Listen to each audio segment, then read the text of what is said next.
ಎಲ್ಲರಿಗೂ ನಮಸ್ಕಾರ. ಪ್ರಿಯ ವಿದ್ಯಾರ್ಥಿಗಳೇ, ನಾವು ಈ ಸೆಷನ್ನಲ್ಲಿ methods of credit control of reserve bank of India, ಅದರಲ್ಲಿ ಪ್ರಮುಖವಾಗಿ ಕ್ವಾಂಟಿಟೇಟಿವ್ ಮೆಥಡ್ಸ್, ಪರಿಮಾಣಾತ್ಮಕ ಅಂಶಗಳನ್ನು ಕುರಿತು ಅಧ್ಯಯನ ಮಾಡಬೇಕಾಗಿದೆ. ಹಿಂದಿನ ತರಗತಿಗಳಲ್ಲಿ ನಾವು ಕೇಂದ್ರ ಬ್ಯಾಂಕು ಮಾಡ್ತಕ್ಕಂಥ, ಅದರಲ್ಲೂ ಪ್ರಮುಖವಾಗಿ ಭಾರತೀಯ ರಿಸರ್ವ್ ಬ್ಯಾಂಕ್ ಮಾಡಬಹುದಾಗಿರ್ತಕ್ಕಂಥ ವಿವಿಧ ಕಾರ್ಯಗಳನ್ನು ಕುರಿತು ತಿಳಿಸಿದ್ದೇನೆ. ಅದರಲ್ಲಿ ನಾನು ತಿಳಿಸಬೇಕಾದ್ರೆ ನಿಮಗೆ ಹೇಳಿದ್ದೇನೆ, ಒಂದು ಸಾಲ ನಿಯಂತ್ರಣ ಅಂತೇಳಿ. ಸಾಲ ನಿಯಂತ್ರಣ ಮಾಡ್ತಕ್ಕಂಥದ್ದು ಕೇಂದ್ರ ಬ್ಯಾಂಕಿನ ಅತ್ಯಂತ ಪ್ರಮುಖವಾಗಿರ್ತಕ್ಕಂಥ ಕಾರ್ಯವಾಗಿರ್ತದೆ. ಕಾರಣ ಇಷ್ಟೇ, ಸಾಲವನ್ನು ನಿಯಂತ್ರಣ ಮಾಡಲಿಲ್ಲಪ್ಪ ಅಂತೇಳಿ ಕರೆದಾಗ, ಅವಶ್ಯಕತೆಗೆ ಅನುಗುಣವಾಗಿ ಸಾಲ ಸೌಲಭ್ಯಗಳನ್ನು ನೀಡಲಿಲ್ಲ ಅಂತೇಳಿ ಕರೆದಾಗ ದೇಶದ ಆರ್ಥಿಕ ಅಭಿವೃದ್ಧಿ ಅಂತಕ್ಕಂಥ ಕುಂಠಿತಗೊಳ್ಳುತ್ತದೆ. ಅದರ ಪರಿಸ್ಥಿತಿಯನ್ನು ಸಹ ನಾವು ನಿರ್ಧಾರ ಮಾಡಲಿಕ್ಕೆ ಸಾಧ್ಯ ಇಲ್ಲ. ಆ ನಿಟ್ಟಿನಲ್ಲಿ ಕೇಂದ್ರ ಬ್ಯಾಂಕು ಹೇಗೆ ತನ್ನ ಸಾಲ ನಿಯಂತ್ರಣ ವಿಧಾನಗಳನ್ನು ಮಾಡ್ತದೆ ಎನ್ನುವಂಥ ಅಂಶಗಳನ್ನು ಕುರಿತು ನಾವು ಈ ತರಗತಿಯಲ್ಲಿ ಚರ್ಚೆ ಮಾಡಬೇಕಾಗಿದೆ. ಪ್ರಮುಖವಾಗಿ ಸಾಲ ನಿಯಂತ್ರಣ ವಿಧಾನಗಳಂತೇಳಿ ಕರೆದಾಗ, ಆರ್ಥಿಕ ಮುಗ್ಗಟ್ಟಿನ ಸಂದರ್ಭಗಳಲ್ಲಿ ಹೇಗೆ ಸಾಲ ಸೌಲಭ್ಯಗಳ ಪ್ರಮಾಣವನ್ನು ಹೆಚ್ಚಳ ಮಾಡಬೇಕು, ಹಾಗೆಯೇ ಹಣದುಬ್ಬರದ ಪರಿಸ್ಥಿತಿಗಳಲ್ಲಿ, ಬೆಲೆ ಏರಿಕೆಯ ಸಂದರ್ಭಗಳಲ್ಲಿ, ಹಣದ ಮೌಲ್ಯ ಕುಸಿತ ಇರತಕ್ಕಂಥ ಸಂದರ್ಭದಲ್ಲಿ ಹೇಗೆ ಸಾಲದ ಪ್ರಮಾಣವನ್ನು ನಿಯಂತ್ರಣ ಮಾಡಬೇಕು ಮತ್ತು ಹೆಚ್ಚಳ ಮಾಡಬೇಕು ಎನ್ನುವಂಥ ಅಂಶಗಳನ್ನು ಕುರಿತು ಅಧ್ಯಯನ ಮಾಡ್ತಕ್ಕಂಥ ಒಂದು ಕೇಂದ್ರ ಬ್ಯಾಂಕಿನ ನೀತಿಯನ್ನು ನಾವು ಸಾಲ ನಿಯಂತ್ರಣ ನೀತಿ ಅಥವಾ ಸಾಲ ನಿಯಂತ್ರಣ ವಿಧಾನಗಳು ಅಂತೇಳಿ ಕರಿತೀವಿ. ಸಾಲ ನಿಯಂತ್ರಣ ವಿಧಾನಗಳಲ್ಲಿ ಪ್ರಮುಖವಾಗಿ ಎರಡು ರೀತಿಯಾಗಿರ್ತಕ್ಕಂಥ ಅಂಶಗಳನ್ನು ನಾವು ನೋಡಲಿಕ್ಕೆ ಸಾಧ್ಯ ಆಗ್ತದೆ. ಒಂದು ಪರಿಮಾಣಾತ್ಮಕ ಅಂಶಗಳು, ಮತ್ತೊಂದು ಗುಣಾತ್ಮಕ ಅಂಶಗಳು. ಪರಿಮಾಣಾತ್ಮಕ ಅಂಶಗಳು ಒಟ್ಟಾರೆ ಸಾಲದ ಪ್ರಮಾಣವನ್ನು ನಿಯಂತ್ರಣ ಮಾಡಿ ನೇರವಾಗಿ ಸಾಲವನ್ನು ನಿಯಂತ್ರಣ ಮಾಡ್ತಕ್ಕಂಥ, ಸಾಲದ ಮೇಲೆ ಹಿಡಿತವನ್ನು ಸಾಧನೆ ಮಾಡ್ತಕ್ಕಂಥ ವಿಧಾನಗಳಾಗಿರ್ತವೆ. ಗುಣಾತ್ಮಕ ಸಾಲ ನಿಯಂತ್ರಣ ವಿಧಾನಗಳು ಪ್ರಮುಖವಾಗಿ ಅವರ ಮನವೊಲಿಸ್ತಕ್ಕಂಥ, ಸಮಗ್ರವಾಗಿರ್ತಕ್ಕಂಥ ವಿಚಾರಗಳನ್ನು ತಿಳಿಸ್ತಕ್ಕಂಥ ಒಂದು ಪ್ರಯತ್ನ ಗುಣಾತ್ಮಕ ಸಾಲ ನಿಯಂತ್ರಣ ವಿಧಾನಗಳಲ್ಲಿ ನೋಡ್ತೀವಿ. ಹಾಗಾದರೆ ಬನ್ನಿ, ಪರಿಮಾಣಾತ್ಮಕ ವಿಧಾನಗಳಲ್ಲಿ ಅಥವಾ ಪರಿಮಾಣಾತ್ಮಕ ಅಂಶಗಳಲ್ಲಿ ಯಾವೆಲ್ಲ ಸಾಲ ನಿಯಂತ್ರಣ ವಿಧಾನಗಳನ್ನು ನಾವು ನೋಡ್ತೀವಿ, ಕಾರ್ಯಾಚರಣೆಯಲ್ಲಿದ್ದಾವೆ.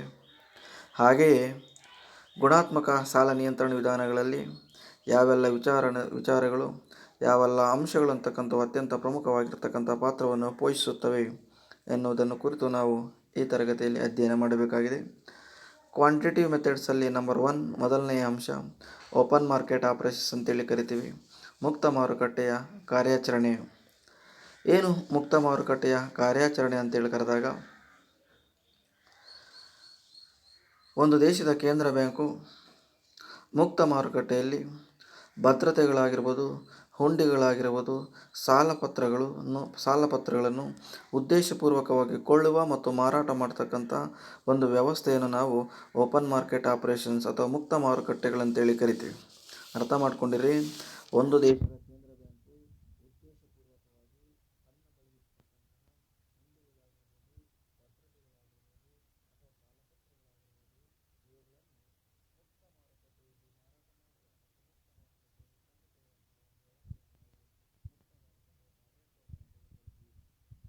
ಇದು ಹೇಗೆ ರಚನೆ ಆಗ್ತದೆ ಅಥವಾ ಹೇಗೆ ನಡೀತದಪ್ಪ ಅಂತೇಳಿ ಕರೆದಾಗ, ಪ್ರಮುಖವಾಗಿ ಎರಡು ಅಂಶಗಳ ಆಧಾರದ ಮೇಲೆ ನಿಂತಿರ್ತದೆ ಅಂತೇಳಿ ನಾನು ತಿಳಿಸಿದ್ದೇನೆ.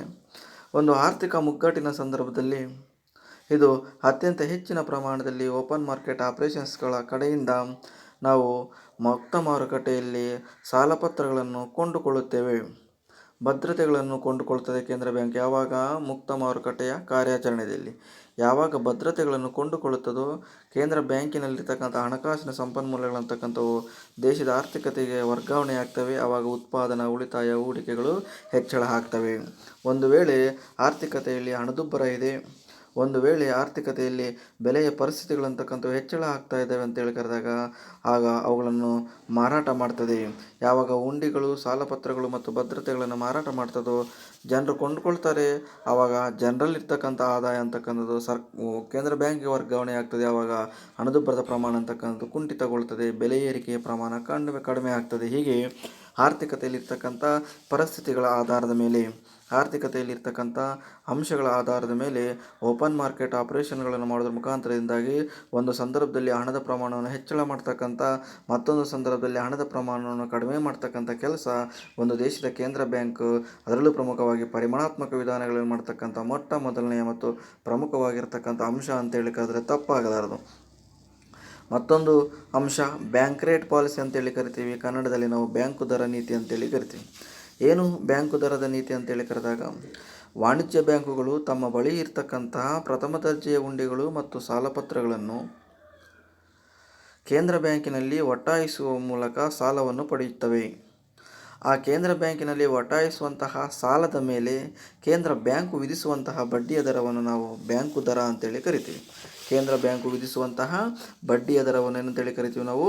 ಬ್ಯಾಂಕು ದರ ಅಂತೇಳಿ ಕರಿತೀವಿ. ಸೊ ವಾಣಿಜ್ಯ ಬ್ಯಾಂಕುಗಳಿಗೆ ನೀಡ್ತಾ ಇರ್ತಕ್ಕಂಥ ಸಾಲದ ಆಧಾರದ ಮೇಲೆ ವಿಧಿಸುವಂತಹ ಬಡ್ಡಿ ದರಗಳು ಹೇಗೆ ಸಾಲವನ್ನು ನೀಡ್ತಾವಪ್ಪ ಅಂತೇಳಿ ಕರೆದಾಗ, ತನ್ನ ಬಳಿ ಇರ್ತಕ್ಕಂಥ, ಇಲ್ಲಿ ವಾಣಿಜ್ಯ ಬ್ಯಾಂಕುಗಳ ಬಳಿ ಇರ್ತಕ್ಕಂಥ ಪ್ರಥಮ ದರ್ಜೆ ಹುಂಡಿಗಳನ್ನು ಒಟ್ಟಾಯಿಸುವ, ವಾಣಿಜ್ಯ ಬ್ಯಾಂಕುಗಳಲ್ಲಿರ್ತಕ್ಕಂಥ ಸಾಲಪತ್ರಗಳನ್ನು ಒಟ್ಟಾಯಿಸುವಂತಹ ಸಂದರ್ಭದಲ್ಲಿ ಆವಾಗ ಒಟ್ಟಾಯಿಸಿಕೊಂಡು ಕೇಂದ್ರ ಬ್ಯಾಂಕು ವಾಣಿಜ್ಯ ಬ್ಯಾಂಕುಗಳಿಗೆ ಸಾಲವನ್ನು ನೀಡ್ತವೆ. ಆ ಸಾಲದ ಮೇಲೆ ವಿಧಿಸುವಂತಹ ಬಡ್ಡಿಯ ದರವನ್ನು ನಾವೇನಂತೇಳಿ ಕರಿತೀವಿ? ಬ್ಯಾಂಕು ದರ ಅಂತೇಳಿ ಕರಿತೀವಿ. ಇದು ಸಹ ಅತ್ಯಂತ ಪ್ರಮುಖವಾಗಿರ್ತಕ್ಕಂಥ ಒಂದು ಅಂಶವಾಗಿರ್ತದೆ. ಒಂದು ವೇಳೆ ಆರ್ಥಿಕತೆಯಲ್ಲಿ ಆರ್ಥಿಕ ಮುಗ್ಗಟ್ಟಿನ ಸಂದರ್ಭಗಳು ಹೆಚ್ಚಿನ ಮಟ್ಟದಲ್ಲಿದ್ದಾವಪ್ಪ ಅಂತೇಳಿ ಕರೆದಾಗ ಆ ಒಂದು ಬಡ್ಡಿಯ ದರದ ಪ್ರಮಾಣ ಅಂತಕ್ಕಂಥದ್ದು ಕಡಿಮೆ ಇರ್ತದೆ. ಒಂದು ವೇಳೆ ಮುಗ್ಗಟ್ಟಿನ ಪ್ರಮಾಣ ಇಲ್ಲ, ಹಣದುಬ್ಬರದ ಪ್ರಮಾಣ ಇದೆ ಅಂತೇಳಿ ಕರೆದಾಗ ಬಡ್ಡಿಯ ದರದ ಪ್ರಮಾಣ ಹೆಚ್ಚಳವಾಗಿರ್ತದೆ. ಆರ್ಥಿಕತೆ ಬ್ಯಾಂಕು ದರವನ್ನು ಹೆಚ್ಚು ಮತ್ತು ಕಡಿಮೆ ಮಾಡೋದ್ರ ಮುಖಾಂತರದಿಂದಾಗಿ, ನಾನು ಹೇಳಿದ್ದೇನೆ, ಅದು ಆರ್ಥಿಕ ಪರಿಸ್ಥಿತಿಗಳಿಗೆ ಅನುಗುಣವಾಗಿ. ಒಂದು ವೇಳೆ ಆರ್ಥಿಕ ಮುಗ್ಗಟ್ಟಿದೆ ಅಂತೇಳಿ ಕರೆದಾಗ ಆರ್ಥಿಕತೆ ಯಥೇಚ್ಛವಾಗಿರ್ತಕ್ಕಂಥ ಸಂಪನ್ಮೂಲಗಳು ಬೇಕಾಗಿರ್ತವೆ. ಆರ್ಥಿಕತೆಗೆ ಉನ್ನತ ಮಟ್ಟವಾಗಿರ್ತಕ್ಕಂಥ ಸಾಲ ಸೌಲಭ್ಯಗಳು ಬೇಕಾಗಿರ್ತವೆ. ಆವಾಗ ಕಡಿಮೆ ಬಡ್ಡಿ ದರದಲ್ಲಿ ಸಾಲವನ್ನು ನೀಡ್ತದೆ.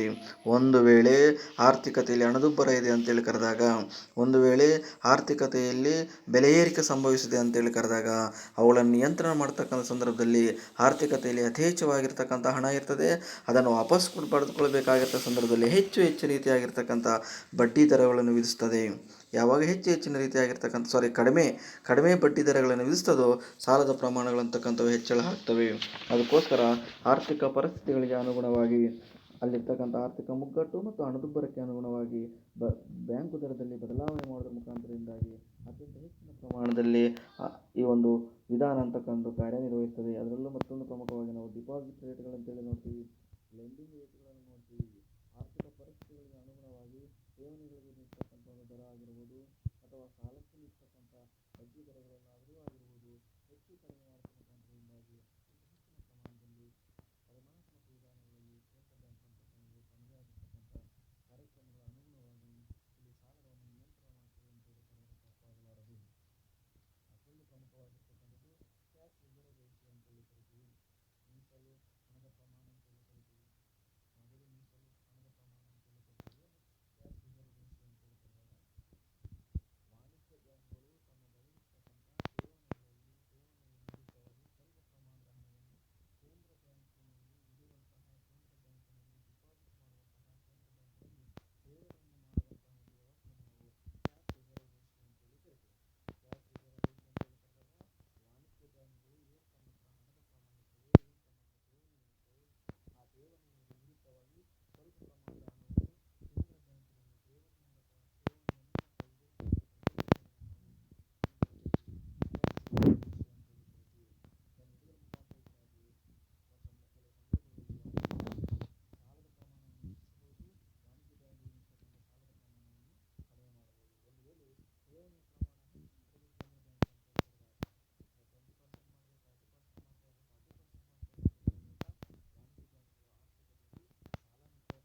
ರೇಟ್ ಏನು ಹೇಳ್ತದಪ್ಪ ಅಂತ ಹೇಳಿದಾಗ, ಹಲವಾರು ಸಂದರ್ಭಗಳಲ್ಲಿ ವಾಣಿಜ್ಯ ಬ್ಯಾಂಕ್ಗಳು ಸಹ ಕೇಂದ್ರ ಬ್ಯಾಂಕ್ಗಳಿಗೆ ಸಾಲವನ್ನು ಪಡೆಯುತ್ತವೆ. ವಾಣಿಜ್ಯ ಬ್ಯಾಂಕ್ಗಳಿಗೂ ಸಹ ಕೇಂದ್ರ ಬ್ಯಾಂಕ್ಗಳು ಸಾಲವನ್ನು ಪಡೆಯುವಂತಹ ಸಂದರ್ಭದಲ್ಲಿ ಅವುಗಳ ಮೇಲೆ ವಿಧಿಸುವಂತಹ ಬಡ್ಡಿಯ ದರವನ್ನು ನಾವೇನಂತೇಳಿ ಕರಿತೀವಿ, ರಿವರ್ಸ್ ರಿಪೋ ರೇಟ್ ಅಂತೇಳಿ ಕರಿತೀವಿ. ಯಾವಾಗಲೂ ಸಹ ಕೇಂದ್ರ ಬ್ಯಾಂಕಿನಲ್ಲಿ ಸಾಲ ಸೌಲಭ್ಯಗಳು ತೆಗೆದುಕೊಳ್ಳುವುದಿಲ್ವಾ? ಯಾವಾಗಲೂ ಕೇಂದ್ರ ಬ್ಯಾಂಕಿನಲ್ಲಿ ಹಣಕಾಸು ಸಂಪನ್ಮೂಲಗಳು ಇರ್ತವೆ ಅಂತ ಹೇಳಿಕೊಳ್ಳಲಿಕ್ಕೆ ಸಾಧ್ಯವಿಲ್ಲ. ಕೆಲವೊಂದು ಸಂದರ್ಭದಲ್ಲಿ ಅಲ್ಪಾವಧಿಯ ಸಂದರ್ಭದಲ್ಲಿ ಒಂದು ದೇಶದ ಕೇಂದ್ರ ಬ್ಯಾಂಕು ಆ ರಾಷ್ಟ್ರದಲ್ಲಿರ್ತಕ್ಕಂಥ ಯಾವ ಬ್ಯಾಂಕ್ಗಳಿಂದ, ವಾಣಿಜ್ಯ ಬ್ಯಾಂಕ್ಗಳಿಂದಲೂ ಸಹ ಸಾಲ ಸೌಲಭ್ಯಗಳನ್ನು ಪಡೆದುಕೊಳ್ಳುತ್ತದೆ. ಅಂತಹ ಸಂದರ್ಭದಲ್ಲಿ ವಿಧಿಸುವಂತಹ ಬಡ್ಡಿಯ ದರವನ್ನು ನಾವು ರಿವರ್ಸ್ ರಿಪೋ ರೇಟ್ ಅಂತೇಳಿ ಕರಿತೀವಿ. ಕೀಪ್ ಇನ್ ಮೈಂಡ್, ರಿಪೋ ರೇಟೇ ಬೇರೆ, ರಿವರ್ಸ್ ರಿಪೋ ರೇಟೇ ಬೇರೆ. ರಿಪೋ ರೇಟ್ ಅಂತ ಹೇಳಿದಾಗ ಕೇಂದ್ರ ಬ್ಯಾಂಕ್ ವಾಣಿಜ್ಯ ಬ್ಯಾಂಕ್ಗಳಿಗೆ ನೀಡುವಂತಹ ಸಾಲದ ಮೇಲೆ ವಿಧಿಸುವಂತಹ ಬಡ್ಡಿಯ ದರವನ್ನು ನಾವು ರಿಪೋ ರೇಟ್ ಅಂತೇಳಿ ಕರಿತೀವಿ. ರಿವರ್ಸ್ ರಿಪೋ ರೇಟ್ ಅಂತ ಹೇಳಿದಾಗ ವಾಣಿಜ್ಯ ಬ್ಯಾಂಕ್ಗಳು ಕೇಂದ್ರ ಬ್ಯಾಂಕ್ಗೆ ನೀಡತಕ್ಕಂತಹ ಸಾಲದ ಮೇಲೆ ವಿಧಿಸುವಂತಹ ಬಡ್ಡಿಯ ದರವನ್ನು ನಾವು ಬಾರೋಯಿಂಗ್ ರೇಟ್ ಅಂತೇಳಿ ಕರಿತೀವಿ. ಮತ್ತೊಂದನ್ನು ಲೆಂಡಿಂಗ್ ರೇಟ್ ಅಂತೇಳಿ ಕರಿತೀವಿ. ನಾವು ರಿಪೋ ರೇಟ್ ಅನ್ನು ಲೆಂಡಿಂಗ್ ರೇಟ್ ಅಂತೇಳಿ ಕರಿತೀವಿ. ರಿವರ್ಸ್ ರಿಪೋ ರೇಟ್ ಅನ್ನು ಬಾರೋಯಿಂಗ್. ಯಾಕಪ್ಪ ಅಂತ ಹೇಳಿದ್ರೆ we are borrowing, central bank is borrowing by the commercial bank. Sometimes central bank levy the interest because of the reverse repo rate, but maximum times commercial banks borrows the debt from the RBI because of the repo rate. That's why there is a big difference between repo rate and reverse repo rate. Both are the quantitative methods of credit control regarding to the Reserve Bank of India. This is what we call quantitative methods. ಹೀಗೆ ನಾನು ತಿಳಿಸಿರ್ತಕ್ಕಂಥ ಎಲ್ಲ ಅಂಶಗಳು ಸಹ ಪ್ರಮುಖವಾಗಿ quantitative ಆಧಾರದ ಮೇಲೆ ಬರ್ತಕ್ಕಂಥ ಅಂಶಗಳಾಗಿರ್ತವೆ. ಕ್ವಾಂಟಿಟೇಟಿವ್ನ ಸಾಲ ನಿಯಂತ್ರಣ ವಿಧಾನಗಳಾಗಿರ್ತವೆ. ಈಗ ಮತ್ತೊಂದು ಪ್ರಮುಖವಾಗಿರ್ತಕ್ಕಂಥ ಅಂಶ ಯಾವುದಪ್ಪ ಅಂತ ಹೇಳಿದಾಗ ಗುಣಾತ್ಮಕ ಸಾಲ ನಿಯಂತ್ರಣಗಳು. ವಿದ್ಯಾರ್ಥಿಗಳೇ, ಇಲ್ಲಿಯ ತನಕವೂ ಸಹ ನಾವು ಪರಿಮಾಣಾತ್ಮಕ ಅಂಶಗಳ ಆಧಾರದ ಮೇಲೆ ಇದ್ದಂತಹ ಯಾವ ಪ್ರಮುಖ ಅಂಶಗಳಿವೆ ಅನ್ನೋದನ್ನು ನಾವು ಅಧ್ಯಯನ ಮಾಡಿದ್ದೇವೆ. ಈಗ ಮತ್ತೊಂದು ಅಂಶ ಯಾವುದಪ್ಪ ಅಂತ ಹೇಳಿದಾಗ ಗುಣಾತ್ಮಕ ಸಾಲ ನಿಯಂತ್ರಣ ವಿಧಾನಗಳು. ನಾನು ಹೇಳಿದೆ ಗುಣಾತ್ಮಕ ಅಂತ ಹೇಳಿದಾಗ ಅವುಗಳನ್ನು ಮನವೊಲಿಸತಕ್ಕಂಥ ಪ್ರಯತ್ನ, ಆರ್ಥಿಕ ಪರಿಸ್ಥಿತಿಯನ್ನು ತಿಳಿಸತಕ್ಕಂಥ ಪ್ರಯತ್ನ,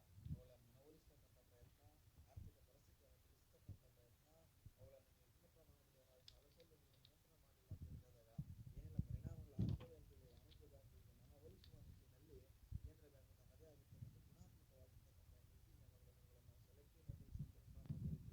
ಅವುಗಳಲ್ಲಿ ನಂಬರ್ 1 ಯಾವುದಪ್ಪ ಅಂತ ಹೇಳಿದಾಗ ರೇಷನಿಂಗ್ ಕ್ರೆಡಿಟ್.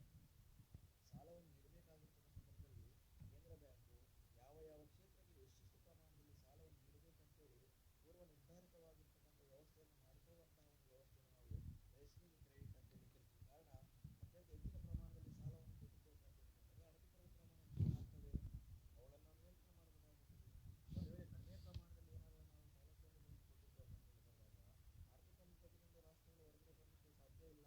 ಸೊ ಅಂತಹ ಸಂದರ್ಭದಲ್ಲಿ ಏನ್ ಮಾಡ್ತದೆ ಕೇಂದ್ರ ಬ್ಯಾಂಕು ರೇಷನಿಂಗ್ ಕ್ರೆಡಿಟ್ ಅಂತ ಹೇಳಿದಾಗ ಯಾವ ಕ್ಷೇತ್ರಗಳಿಗೆ ಎಷ್ಟು ಪ್ರಮಾಣದಲ್ಲಿ ಸಾಲ ಸೌಲಭ್ಯಗಳ ಅವಶ್ಯಕತೆ ಇರ್ತದೋ ಅಷ್ಟು ಪ್ರಮಾಣದಲ್ಲಿ ಮಾತ್ರ ತಿಳಿಸ್ಕೊಡ್ತಕ್ಕಂಥ ಒಂದು ವ್ಯವಸ್ಥೆ ಮಾಡ್ತಕ್ಕಂಥ ಯಾವುದಪ್ಪ ಅಂತ ಹೇಳಿದಾಗ call that is rationing credit ಅಂತೇಳಿ ಕರಿತೀವಿ. ಮತ್ತೊಂದು ಮಾರ್ಜಿನ್ ರಿಕ್ವೈರ್ಮೆಂಟ್ಸ್, ಅಂಚಿನ ಅಗತ್ಯತೆ ನಿರ್ಧಾರ ಅಂತೇಳಿ ಕರಿತೀವಿ. ನೋಡಿ, ಏನ್ ಮಾಡ್ಬೇಕಪ್ಪ ಅಂಚಿನ ಅಗತ್ಯತೆ ನಿರ್ಧಾರಕ್ಕೆ ಸಂಬಂಧಿಸಿದಂತೆ ಅಂತ ಹೇಳಿದಾಗ ಯಾವುದೇ ಒಂದು ವಾಣಿಜ್ಯ ಬ್ಯಾಂಕ್ಗಳಾಗಿರ್ಬೋದು, ವಿವಿಧ ರೀತಿಯಾಗಿರ್ತಕ್ಕಂಥ ಕ್ಷೇತ್ರಗಳಾಗಿರ್ಬೋದು, ಕೇಂದ್ರ ಬ್ಯಾಂಕಿನಿಂದ ಸಾಲವನ್ನು ಪಡಿತಾ ಇದ್ದೇವೆ ಅಥವಾ ವಾಣಿಜ್ಯ ಬ್ಯಾಂಕ್ಗಳಿಂದ ಸಾಲವನ್ನು ಪಡಿತಾ ಇದ್ದೇವೆ ಅಂತ ಹೇಳಿದಾಗ ಅವಳಿಗೆ ಗ್ಯಾರಂಟಿಯಾಗಿ ನೀಡಬೇಕಾಗಿರ್ತಕ್ಕಂಥ ಅವಳಿಗೆ ಬೇಕಾಗಿರ್ತಕ್ಕಂಥ ಗ್ಯಾರಂಟಿಯ ಪ್ರಮಾಣವನ್ನು ಹೆಚ್ಚಳ ಮಾಡಬೇಕಾಗುತ್ತದೆ.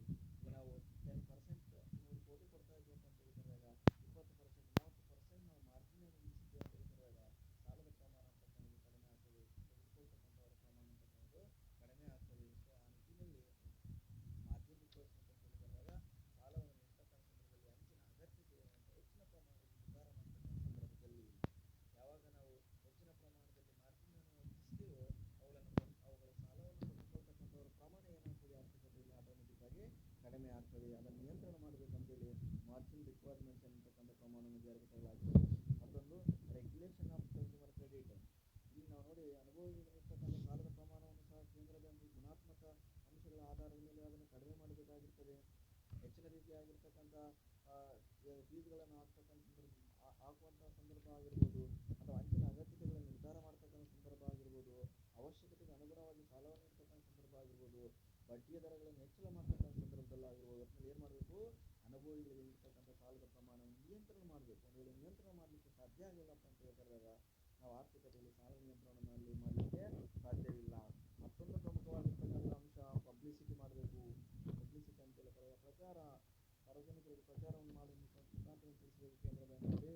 ನಾವೀಗ ಸಾಲದ ಪ್ರಮಾಣ ಅಂತಕ್ಕಂಥ ಆರ್ಥಿಕತೆಯಲ್ಲಿ ಕಡಿಮೆ ಇದೆ, ಈ ಸಾಲದ ಪ್ರಮಾಣ ಅಂತಕ್ಕಂಥ ಆರ್ಥಿಕತೆಯಲ್ಲಿ ಹೆಚ್ಚಳವಾಗಿದೆ, ಈಗ ಆರ್ಥಿಕ ಮುಗ್ಗಟ್ಟು ಇದೆ, ಹೆಚ್ಚಿನ ಪ್ರಮಾಣದಲ್ಲಿ ನಾವು ಸಾಲ ಕೊಡ್ತಾ ಇದ್ದೀವಿ ಅಂತೇಳಿ ತಿಳಿಸಬೇಕಾಗ್ತದೆ. ಒಂದು ವೇಳೆ ಹಣದುಬ್ಬರ ಇದೆ ಅಂತೇಳಿ ಕರೆದಾಗ ನೋಡಿ, ಯಾವುದೇ ರೀತಿಯಾಗಿರ್ತಕ್ಕಂಥ ವಾಣಿಜ್ಯ ಬ್ಯಾಂಕ್ಗಳು, ಯಾವುದೇ ರೀತಿಯಾಗಿರ್ತಕ್ಕಂಥ ವಿವಿಧ ರೀತಿಯಾಗಿರ್ತಕ್ಕಂಥ ಬ್ಯಾಂಕಿಂಗ್ ಕ್ಷೇತ್ರದ ವಲಯದಲ್ಲಿರ್ತಕ್ಕಂಥ ಹಣಕಾಸು ಸಂಸ್ಥೆಗಳು ಸಾಲದ ಪ್ರಮಾಣವನ್ನು ನೀಡಬೇಡಿ.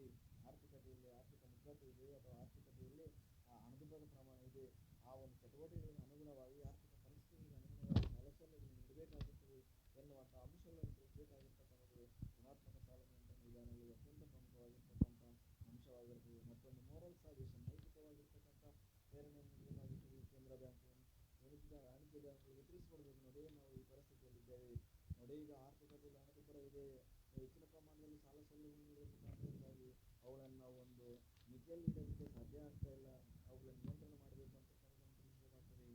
ಒಂದು ವೇಳೆ ಆರ್ಥಿಕ ಮುಗ್ಗಟ್ಟು ಇದೆ ಅಂತ ಹೇಳಿದರೆ ನೋಡಿ, ಈಗ ಆರ್ಥಿಕತೆಯಲ್ಲಿ ಆರ್ಥಿಕ ಮುಗ್ಗಟ್ಟು ಇದೆ, ಅವುಗಳನ್ನು ನಾವು ನಿಯಂತ್ರಣ ಮಾಡಬೇಕಾಗಿದೆ. ಆರ್ಥಿಕ ಮುಗ್ಗಟ್ಟನ್ನು ನಿಯಂತ್ರಣ ಮಾಡಲಿಲ್ಲಪ್ಪ ಅಂತ ಹೇಳಿದ್ರೆ ದೇಶ ಆರ್ಥಿಕ ಸ್ಥಿತಿ ಕುಂಠಿತಗೊಳ್ತದೆ ಅಂತೇಳಿ ಅವುಗಳಿಗೆ ಹೆಚ್ಚಿನ ಪ್ರಮಾಣದಲ್ಲಿ ನೈತಿಕವಾಗಿರ್ತಕ್ಕಂಥ ವಿಚಾರಗಳ ಆಧಾರದ ಮೇಲೆ, ಮಾನಸಿಕವಾಗಿರ್ತಕ್ಕಂಥ ಅಂಶಗಳ ಆಧಾರದ ಮೇಲೆ ತಿಳಿ ಹೇಳಿದಾಗ ಮಾತ್ರ ಸಾಲ ನಿಯಂತ್ರಣವನ್ನು ಮಾಡಲಿಕ್ಕೆ ಸಾಧ್ಯ ಆಗ್ತದೆ. ಮತ್ತೊಂದು ಡೈರೆಕ್ಟ್ ಆ್ಯಕ್ಷನ್, ಇದು ನೇರ ಕಾರ್ಯಾಚರಣೆ ಅಂತೇಳಿ ಕರಿತೀವಿ. ಇನ್ನು ಕೇಂದ್ರ ಬ್ಯಾಂಕ್ಗಳು ಎಲ್ಲ ಕಾರ್ಯಕ್ರಮಗಳಿಂದಲೂ ಸಹ ಆರ್ಥಿಕತೆಯಲ್ಲಿ ಸಾಲ ನಿಯಂತ್ರಣ ಮಾಡಲಿಕ್ಕೆ ಸಾಧ್ಯ ಆಗಿಲ್ಲ. ಆರ್ಥಿಕತೆಯಲ್ಲಿ ಆರ್ಥಿಕ ಪರಿಸ್ಥಿತಿಗಳನ್ನು ನಾವು ನಿಯಂತ್ರಣ ಮಾಡಲಿಕ್ಕೆ ಅಥವಾ ಆರ್ಥಿಕ ಪರಿಸ್ಥಿತಿಗಳನ್ನು ಒಂದು ಮಿತಿಯಲ್ಲಿ ನಿಲ್ಲಲಿಕ್ಕೆ ಸಾಧ್ಯ ಇಲ್ಲ ಅಂತ ಹೇಳಿದಾಗ ನೇರ ಕಾರ್ಯಾಚರಣೆ ಮಾಡುವ ಮುಖಾಂತರದಿಂದಾಗಿ ಬ್ಯಾಂಕ್ಗಳನ್ನು ಕ್ಲೋಸ್ ಮಾಡಿಸ್ತದೆ, ಬೇಕಾದರೆ ಆ ಬ್ಯಾಂಕ್ಗಳಿಗೆ ಬೇಕಾಗಿರ್ತಕ್ಕಂಥ ಸಾಲ ಸೌಲಭ್ಯಗಳನ್ನು ಕಡಿಮೆ ಮಾಡ್ತದೆ, ಠೇವಣಿಗಳ ಪ್ರಮಾಣವನ್ನು ಹೆಚ್ಚಳ ಮಾಡ್ತದೆ, ಬಡ್ಡಿಯ ದರದ ಪ್ರಮಾಣವನ್ನು ಹೆಚ್ಚಳ ಮಾಡ್ತದೆ, SLRನ ಪ್ರಮಾಣವನ್ನು ಹೆಚ್ಚಳ ಮಾಡ್ತದೆ, CRRನ ಪ್ರಮಾಣವನ್ನು ಹೆಚ್ಚಳ ಮಾಡುವುದರ ಮುಖಾಂತರದಿಂದಾಗಿ ಅತ್ಯಂತ ಹೆಚ್ಚಿನ ಪ್ರಮಾಣದಲ್ಲಿ ಡೈರೆಕ್ಟ್ ಆ್ಯಕ್ಷನ್ ಮುಖಾಂತರದಿಂದಾಗಿಯೂ ಸಹ ಗುಣಾತ್ಮಕ ಸಾಲ ನಿಯಂತ್ರಣದಿಂದ ವಿಧಾನದಿಂದಾಗಿ ಆರ್ಥಿಕತೆಯಲ್ಲಿ ಸಾಲ ನಿಯಂತ್ರಣ ವಿಧಾನಗಳನ್ನು ಜಾರಿಗೆ ತರ್ತದೆ ಅಂತಕ್ಕಂಥ ಅಂಶಗಳು ಈ ಒಂದು ಕೇಂದ್ರ ಬ್ಯಾಂಕಿನ ಸಾಲ ನಿಯಂತ್ರಣ ವಿಧಾನಗಳಲ್ಲಿ ಕಂಡುಬರ್ತವೆ. ಹೀಗೆ ಇವೆಲ್ಲವುಗಳನ್ನು ಸಹ ನಾವು ಒಟ್ಟಾರೆಯಾಗಿ ಕೇಂದ್ರ ಬ್ಯಾಂಕಿನ ಸಾಲ ನಿಯಂತ್ರಣ ವಿಧಾನಗಳು ಅಂತೇಳಿ ಕರೆದರೆ ತಪ್ಪಾಗಲಾರದು. ನಾನು ಹೇಳಿದೆ ನಿಮಗೆ ಅತ್ಯಂತ ಪ್ರಮುಖವಾಗಿ ಎರಡು ರೀತಿಯಾಗಿರ್ತಕ್ಕಂಥ ಅಂಶಗಳಿರ್ತವೆ. ಒಂದು ಪರಿಮಾಣಾತ್ಮಕ ಅಂಶಗಳಾಗಿರ್ಬೋದು, ಮತ್ತೊಂದು ಗುಣಾತ್ಮಕವಾಗಿರ್ತಕ್ಕಂಥ ಅಂಶಗಳಾಗಿರ್ಬೋದು. ನಾನು ಹೇಳಿದೆ ಪರಿಮಾಣಾತ್ಮಕ ಅಂಶಗಳಲ್ಲಿ ಪ್ರಮುಖವಾಗಿ ನಾವು ಓಪನ್ ಮಾರ್ಕೆಟ್ ಆಪರೇಷನ್ಸ್ಗಳನ್ನು ನೋಡ್ತೀವಿ, ಬ್ಯಾಂಕ್ ರೇಟ್ಗಳನ್ನು ನೋಡ್ತೀವಿ, ಕ್ಯಾಶ್ ರಿಸರ್ವ್ ರೇಷಿಯೋಗಳನ್ನು ನೋಡ್ತೀವಿ. ಅಟ್ ದ ಸೇಮ್ ಟೈಮ್ ಅದಕ್ಕೆ ಸಂಬಂಧಿಸಿದಂತೆ ನಾವು ರಿಪೋ ರೇಟ್ಗಳನ್ನು ನೋಡ್ತೀವಿ, ಸ್ಟ್ಯಾಚ್ಯುಟರಿ ಲಿಕ್ವಿಡಿಟಿ ರೇಷಿಯೋ ಅಂತೇಳಿ ಕರಿತೀವಿ, ರಿವರ್ಸ್ ರಿಪೋ ರೇಟ್ಗಳನ್ನು ನೋಡ್ತೀವಿ, ಡಿಪಾಸಿಟ್ ರೇಟ್ಗಳಾಗಿರ್ಬೋದು, ಲೆಂಡಿಂಗ್ ರೇಟ್ಗಳಾಗಿರ್ಬೋದು. ಇವುಗಳೆಲ್ಲವನ್ನು ಸಹ ನಾವು ಹೆಚ್ಚು ಕಡಿಮೆ ಮಾಡೋದ್ರ ಮುಖಾಂತರದಿಂದಾಗಿ ಆರ್ಥಿಕತೆಯಲ್ಲಿ ನಾವು ಅಭಿವೃದ್ಧಿಗಳನ್ನು ಸಾಧನೆ ಮಾಡಬೇಕಾಗಿರ್ತದೆ. ಆರ್ಥಿಕ ಅಭಿವೃದ್ಧಿಯಲ್ಲಿ ಸಾಲ ನಿಯಂತ್ರಣಗಳನ್ನು ಮಾಡಬೇಕಾಗಿರ್ತದೆ. ಹಾಗೆಯೇ ಗುಣಾತ್ಮಕ ಸಾಲ ನಿಯಂತ್ರಣ ವಿಧಾನಗಳಲ್ಲಿ ರೇಷನಿಂಗ್ ಕ್ರೆಡಿಟ್ ಆಗಿರ್ಬೋದು, ಮಾರ್ಜಿನಲ್ ರಿಕ್ವೈರ್ಮೆಂಟ್ಸ್ ಆಗಿರ್ಬೋದು, ರೆಗ್ಯುಲೇಷನ್ ಆಫ್ ಕನ್ಸ್ಯೂಮರ್ ಕ್ರೆಡಿಟ್ಗೆ ಸಂಬಂಧಿಸಿದಂತೆ ಆಗಿರ್ಬೋದು, ಕಂಟ್ರೋಲ್ ಥ್ರೂ ಡೈರೆಕ್ಟಿವ್ಸ್ಗೆ ಸಂಬಂಧಿಸಿದಂತೆ ಆಗಿರ್ಬೋದು. At the same time publicity ಅತ್ಯಂತ ಪ್ರಮುಖವಾಗಿರ್ತಕ್ಕಂಥದ್ದು ಮೊರಲ್ ಸಾಜೆಷನ್ ಅಂತೇಳಿ ನೈತಿಕವಾಗಿ ನಾವು ಅವರುಗಳು ತಿಳಿಸಬೇಕಾಗಿರ್ತದೆ. ನಾವು ಬ್ಯಾಂಕ್ಗಳಿಗೆ ಮನವೊಲಿಸಬೇಕಾಗಿರ್ತದೆ. ಆರ್ಥಿಕತೆಯಲ್ಲಿ ಈ ಪರಿಸ್ಥಿತಿ ಇದೆ, ನಾವು ಸಾಲದ ಪ್ರಮಾಣವನ್ನು ನಿಯಂತ್ರಣ ಮಾಡಬೇಕು, ಇಲ್ಲ ಅಂತೇಳಿ ಕರೆದಾಗ ನಾವು ಆರ್ಥಿಕ ದಿವಾಳಿತನವನ್ನು ಎದುರಿಸ್ತೇವೆ, ಹಣದುಬ್ಬರದ ಪ್ರಮಾಣ ಹೆಚ್ಚಳ ಆಗ್ತಾ ಇದೆ, ಅವುಗಳನ್ನು ಒಂದು ಮಿತಿಯಲ್ಲಿ ಇಡಲಿಲ್ಲ ಅಂತೇಳಿ ಕರೆದಾಗ, ಮಿತಿಯಲ್ಲಿ ಇಡಲಿಕ್ಕೆ ನಮ್ಮಿಂದ ಸಾಧ್ಯ ಆಗಲಿಲ್ಲ ಅಂತೇಳಿ ಕರೆದಾಗ ನಾವು ಬೆಲೆ ಏರಿಕೆಯ ಸಮಸ್ಯೆಯನ್ನು ನಾವು ಅನುಭವಿಸಬೇಕಾಗಿರ್ತದೆ ಎನ್ನುವಂತಹ ವಿವಿಧ ವಿಚಾರಗಳನ್ನು ಕೇಂದ್ರ ಬ್ಯಾಂಕು ವಾಣಿಜ್ಯ ಬ್ಯಾಂಕುಗಳಿಗೆ, ಕೇಂದ್ರ ಬ್ಯಾಂಕು ಆರ್ಥಿಕತೆಯಲ್ಲಿರ್ತಕ್ಕಂಥ ವಿವಿಧ ರೀತಿಯಾಗಿರ್ತಕ್ಕಂಥ ಹಣಕಾಸಿನ ಸಂಸ್ಥೆಗಳಿಗೆ ತಿಳಿ ಹೇಳುವುದರ ಮುಖಾಂತರದಿಂದಾಗಿ ಮನವೊಲಿಸುವಂತಹ ಪ್ರಯತ್ನ ಮಾಡಿದಾಗ ಮಾತ್ರ ಅತ್ಯಂತ ಹೆಚ್ಚಿನ ಮಟ್ಟದಲ್ಲಿ ಆರ್ಥಿಕ ಅಭಿವೃದ್ಧಿಯನ್ನು ಸಾಧನೆ ಮಾಡ್ತಕ್ಕಂಥ ನಿದರ್ಶನಗಳನ್ನು ನೋಡಲಿಕ್ಕೆ ಸಾಧ್ಯ ಆಗ್ತದೆ. ಇವೆಲ್ಲವುಗಳನ್ನು ಸಹ ನಾವು ಒಟ್ಟಾರೆಯಾಗಿ ಕೇಂದ್ರ ಬ್ಯಾಂಕಿನ ಸಾಲ ನಿಯಂತ್ರಣ ವಿಧಾನಗಳಂತೇಳಿ ಕರಿತೀವಿ. ನಾನು ಮತ್ತೊಂದು ಸಂದರ್ಭದಲ್ಲಿ ಹೇಳ್ತೀನಿ ನೋಡಿ, ನೀವು ರಿಪೋ ರೇಟ್ ಮತ್ತು ರಿವರ್ಸ್ ರಿಪೋ ರೇಟ್ ಒಂದು ವಾಣಿಜ್ಯ ಬ್ಯಾಂಕ್ಗಳು ಕೇಂದ್ರ ಬ್ಯಾಂಕುಗಳಿಂದ ಪಡೆದುಕೊಳ್ಳುವಂಥ ಸಾಲದ ಮೇಲೆ ವಿಧಿಸುವಂತಹ ಬಡ್ಡಿ ದರ ಆಗಿರ್ತದೆ. ಮತ್ತೊಂದು ಕೇಂದ್ರ ಬ್ಯಾಂಕು ಸಹ ಸಮ್ಟೈಮು ವಾಣಿಜ್ಯ ಬ್ಯಾಂಕುಗಳಿಂದ ಪಡೆದುಕೊಳ್ಳುವಂತಹ ಸಾಲದ ಮೇಲೆ ವಿಧಿಸುವಂತಹ ಬಡ್ಡಿ ದರಗಳಾಗಿರ್ತವೆ. ಹೀಗೆ ಒಂದು ಬಾರೋಯಿಂಗ್ ರೇಟ್ ಆಗಿದ್ದರೆ ಮತ್ತೊಂದು ಲೆಂಡಿಂಗ್ ರೇಟ್ ಅಂತೇಳಿ ಕರಿತೀವಿ. ಇನ್ನು CRR ಅಂತಕ್ಕಂಥದ್ದು cash reserve ratio, nothing but ವಾಣಿಜ್ಯ ಬ್ಯಾಂಕ್ಗಳು ತಮ್ಮ ಬಳಿ ಇರ್ತಕ್ಕಂಥ ಠೇವಣಿಗಳಿಗೆ ವಿರುದ್ಧವಾಗಿ ಸ್ವಲ್ಪ ಪ್ರಮಾಣದ ಹಣವನ್ನು ಕೇಂದ್ರ ಬ್ಯಾಂಕಿನಲ್ಲಿ ಇರ್ತಕ್ಕಂಥದ್ದು.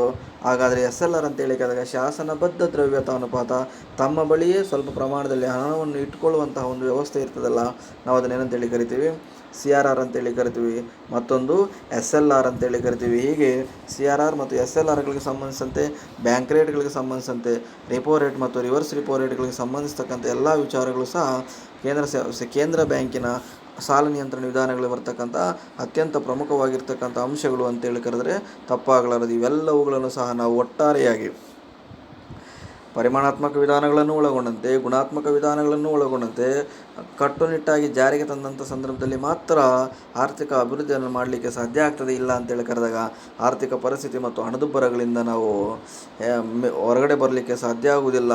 ಅವುಗಳನ್ನು ಒಂದು ಹತ್ತುಪತ್ತಿನಲ್ಲಿಡಬೇಕಪ್ಪ ಅಂತೇಳಿ ಕರೆದಾಗ, ಅವುಗಳನ್ನು ಒಂದು ವ್ಯವಸ್ಥೆಯಲ್ಲಿ ಇಡಬೇಕಪ್ಪ ಅಂತೇಳಿ ಕರೆದಾಗ ಈ ಒಂದು ಕೇಂದ್ರ ಸರ್ಕಾರದ, ಅದರಲ್ಲೂ ಪ್ರಮುಖವಾಗಿ ಕೇಂದ್ರ ಸರ್ಕಾರದ ಅಡಿಯಲ್ಲಿ ಕಾರ್ಯನಿರ್ವಹಿಸ್ತಾ ಇರತಕ್ಕಂಥ ಕೇಂದ್ರ ಬ್ಯಾಂಕಿನ ಅತ್ಯಂತ ಪ್ರಮುಖವಾಗಿರ್ತಕ್ಕಂಥ ಸಾಲ ನಿಯಂತ್ರಣ ವಿಧಾನಗಳು ಇವೆರಡೂ ಸಹ ಒಂದು ಗುಣಾತ್ಮಕ ವಿಧಾನಗಳು, ಮತ್ತೊಂದು ಪರಿಮಾಣಾತ್ಮಕ ವಿಧಾನಗಳು ಅತ್ಯಂತ ಪ್ರಮುಖವಾಗಿರ್ತಕ್ಕಂಥ ಸಾಲ ನಿಯಂತ್ರಣ ವಿಧಾನಗಳು ಆಗಿರ್ತವೆ ಅಂತೇಳಿ ಕರೆದರೆ ತಪ್ಪಾಗಲಾರದು. ಇವೆಲ್ಲವುಗಳನ್ನು ಸಹ ಒಟ್ಟಾರೆಯಾಗಿ ನಾವು ಕೇಂದ್ರ ಬ್ಯಾಂಕಿನ ಸಾಲ ನಿಯಂತ್ರಣ ವಿಧಾನಗಳು ಅಂತೇಳಿ ಕರೆಯುತ್ತೇವೆ.